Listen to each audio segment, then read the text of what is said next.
একদিন সব ঠিকঠাক হয়ে যাবে। মেট্রো রেল সকল স্থাপনা নির্মাণ হবে নতুন করে। রক্তের দাগ মুছে যাবে শ্রাবণের বৃষ্টির জলে। তুমি আমি সব ফিরে যাব যে যার গন্তব্যে নীরবে নিভৃতে। শুধু ফিরবে না গত হওয়া মৃত মানুষেরা জীবিত হয়ে। মৃত্যু, তুমি কি নির্মম আর নির্দয়? ফিরতে চাইলেও যায় না ফেরা। আবু সাইদ, তুমি অথবা তোমরা বেঁচে রবে রক্তাক্ত মানচিত্রের স্মৃতিসৌধ হয়ে। দিন পঞ্জিকার মাস, দিন, সময় ফিরে আসবে নতুন করে বারবার। শুধু ফেরা হবে না আর কোনোদিন, চলে যাও প্রতিটি তাজা প্রাণের।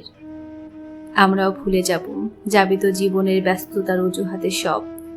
আর্তনাদার মিছিলের ধ্বংসস্তূপে দাঁড়িয়ে করব জীবনের উৎসব। মানুষ মূলত স্মৃতিসৌধ হয়ে থেকে যায় সময়ের কাঁটায়। স্বপ্নের দামামা বাজিয়ে চলতে গিয়ে হঠাৎ থেমে যায় সাইরেন। থমথমে শহরে বিষণ্ণ পাখি উড়ে যায় অন্ধকারের গুহায়। জীবন মেতে থাকে প্রতিনিয়ত বেঁচে থাকার রকমারি জুয়ায়। মানুষ, তুমি আমি মরণশীল। স্মরণ রেখো এই ধ্রুবতারা সত্য তথ্য। মানুষ মূলত স্মৃতিসৌধ।